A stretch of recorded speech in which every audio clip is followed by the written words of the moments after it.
Merci de nous rester fidèles à Bamako, il est 9 heures.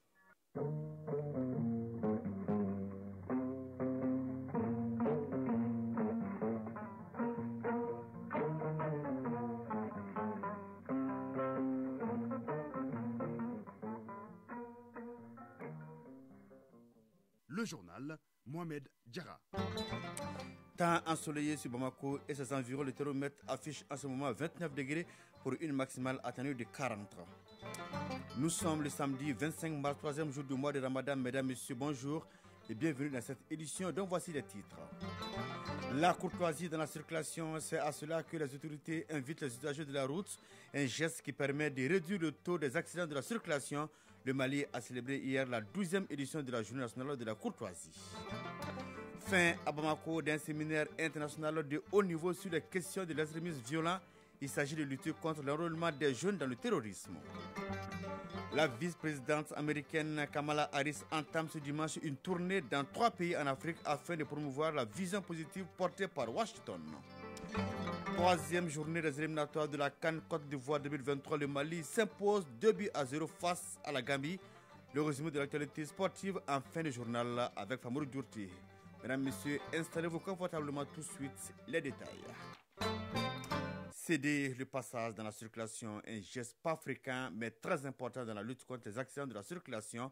C'est l'une des raisons pour lesquelles le Mali a célébré hier la 12e édition de la Journée nationale de la courtoisie sur les routes couplées aux activités commémoratives de la Journée internationale de la femme.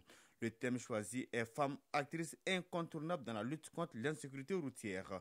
Le point avec Nouroum Sissoko. Face à l'accroissement des cas d'accidents sur nos routes provoqués par le mauvais comportement des usagers, le ministère des Transports et des Infrastructures à travers la NASER, Agence nationale de sécurité routière, mène sans cesse des campagnes d'information et de sensibilisation de la population. La célébration de la Journée nationale de la courtoisie sur la route s'inscrit dans cette dynamique. La 12e édition est couplée aux activités commémoratives de la Journée internationale de la femme, d'où le thème « Femmes, actrices incontournables dans la lutte contre l'insécurité routière ».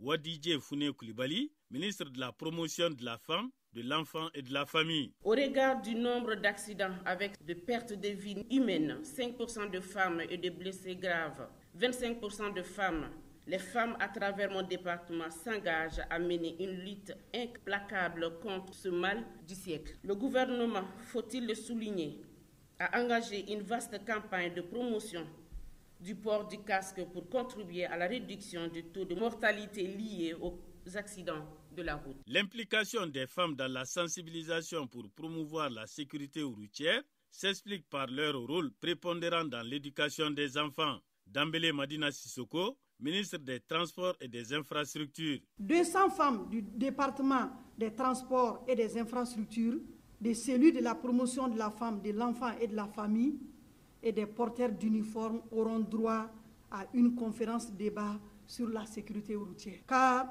la route est un espace d'usage commun où les enfants sont nombreux et où chaque usager doit circuler sur la portion de la voie qui lui est dévolue. Elle ne doit pas être un vecteur de blessures et de décès qui entraînent les chagrins et les deuils pour les familles. Cette cérémonie a aussi été marquée par la remise symbolique de casques au bénéfice des femmes, dont des porteuses de tenue. Le gouvernement et ses partenaires s'unissent pour freiner l'extrémisme violent et l'enrôlement des jeunes dans le terrorisme. Un séminaire international de haut niveau se tenait sur la question à l'école de maintien de la paix à l'Umblo-Dambé. Parmi les recommandations issues de cette rencontre, des stratégies visant à promouvoir la paix et la stabilité dans le Sahel à travers la culture et la religion.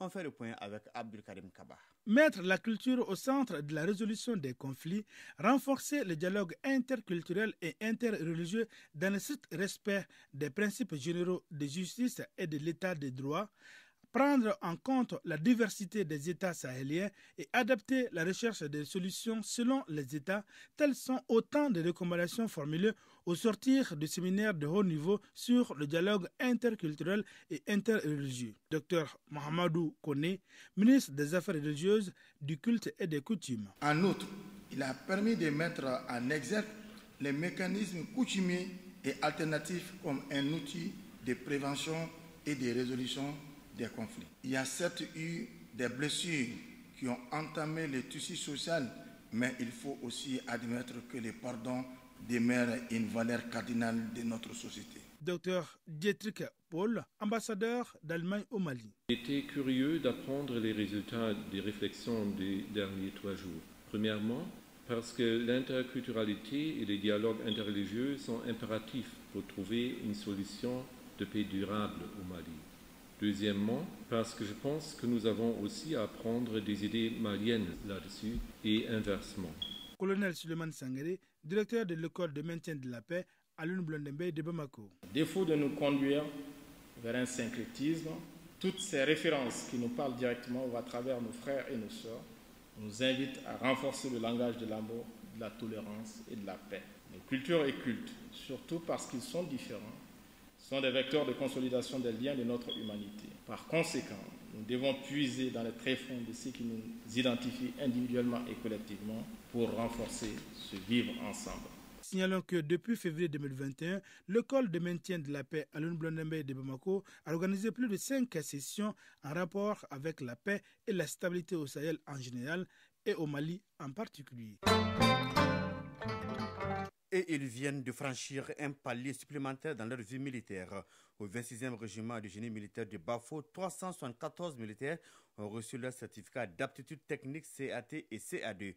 Cette formation vise à renforcer les capacités opérationnelles de ces éléments sur le terrain.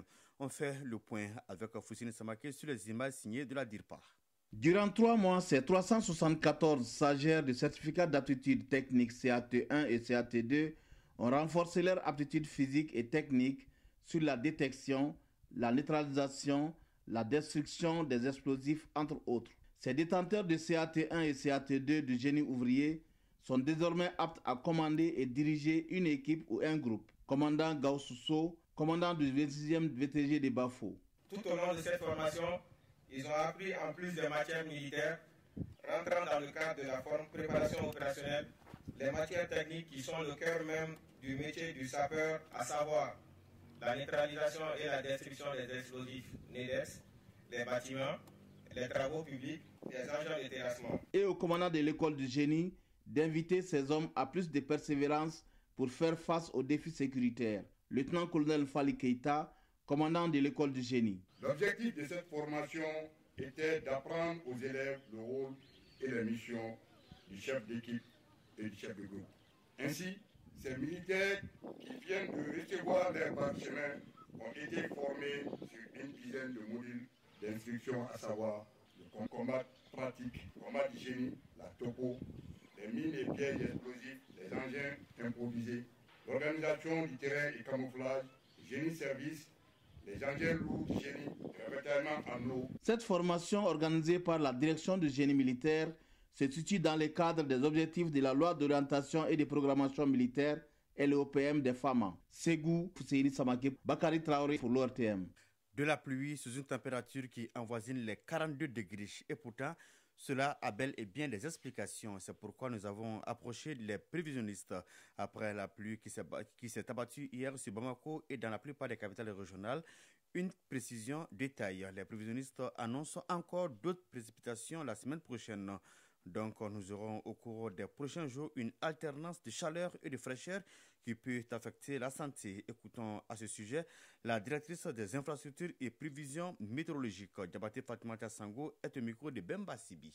De façon globale, sur l'ensemble de notre territoire, nous nous trouvons actuellement dans la période sèche qui commence depuis fin février jusqu'au mois de mai. Cette période sèche est caractérisée par les vents de nord-est et aussi des températures élevées qui pourraient tourner jusqu'à 44 degrés par moment et aussi des fines pluies qui peuvent tomber sur le territoire malien. Et la pluie que nous avons observée à Bamako, ce n'est pas la première sur le pays. Les premières pluies pendant cette période sont tombées dans la région de Sigasso et Ségou, et ça depuis 2 semaines. Donc c'est les pluies qu'on appelle communément les pluies de mangue. Et ça aussi, ça fait partie des caractéristiques de cette période sèche de notre pays. La prévision météorologique indique qu'à partir de cette date jusqu'au mois de mai, n'oubliez pas que les températures pourront augmenter jusqu'à 44 degrés, mais aussi par moment nous pouvons recevoir de la pluie. La semaine prochaine, la météo prévoit encore de la pluie sur le district de Bamako, les régions comme Ségasso, Ségou et Mopti. Donc, il fera beau temps par moment, mais dans les régions nord, par exemple, de notre pays, n'oubliez pas, les températures pourront augmenter jusqu'à 44 degrés.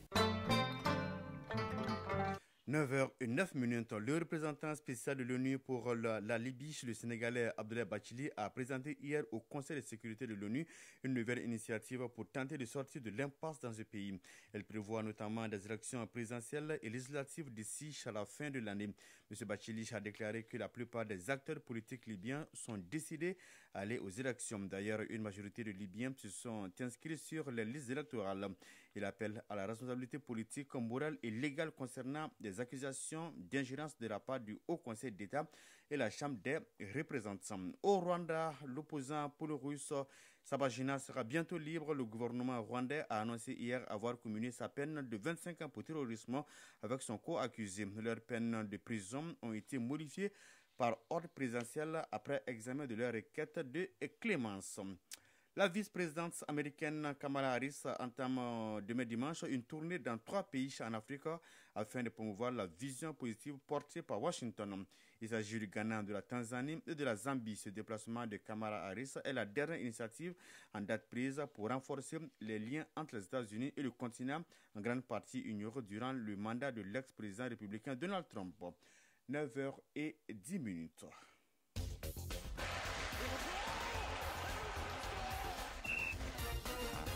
Oui, nous sommes de plein pied dans la page des sports. Basketball, la 4e journée du championnat national de première division prend fin ce samedi. En football, vous le savez, éliminatoire de la CAN en Côte d'Ivoire 2023 dans le groupe G. Les EC ont pris le meilleur sur les Scorpions de la Gambie par le score de 2-0. La synthèse de l'actualité des sports avec Famourou Djourti.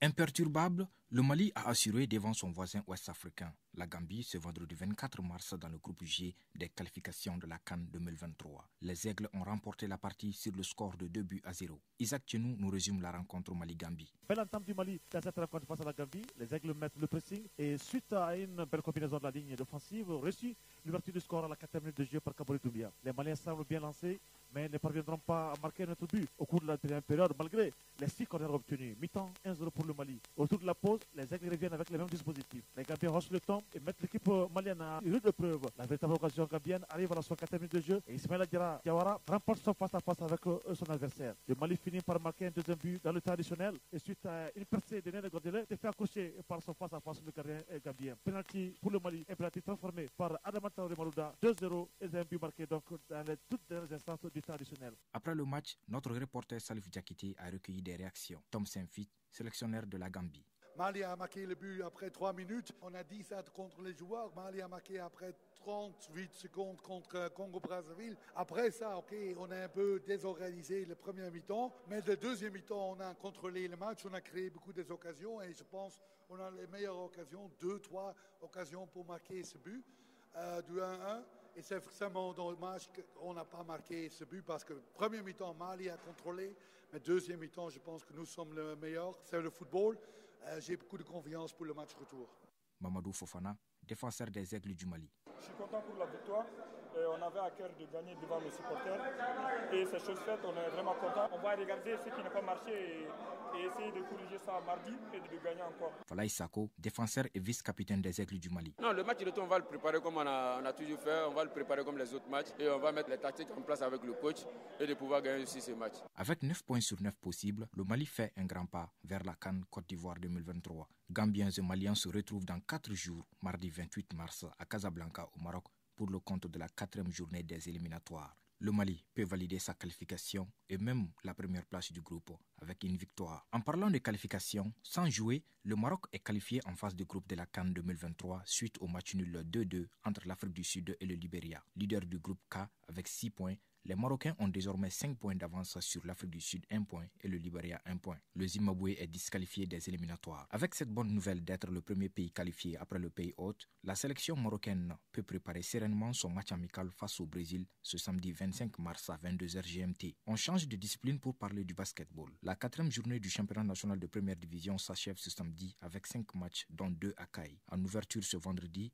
une double confrontation entre l'AS Real et le Djoloba AC était au menu. Les dames et messieurs de l'AS Real ont remporté respectivement par 70-61 et 66-61. Terminons avec le handball. Les championnats nationaux cadets et juniors se disputent ce dimanche au stade Modibo Keïta. Cette compétition regroupera les clubs des ligues et des clubs de Bamako. Voilà, 9h passées de 15 minutes. C'est la fin de cette édition présentée par Mohamed Diarra avec le concours de Bintou Traoré à la mise en onde. Coordination électorale, Bourama Traoré, la mise en ligne est assurée par Tamsir Diabaté et toute son équipe. À retrouver donc cette édition sur nos différentes plateformes digitales. Passez d'excellents moments en compagnie des programmes de l'ORTM. Au revoir.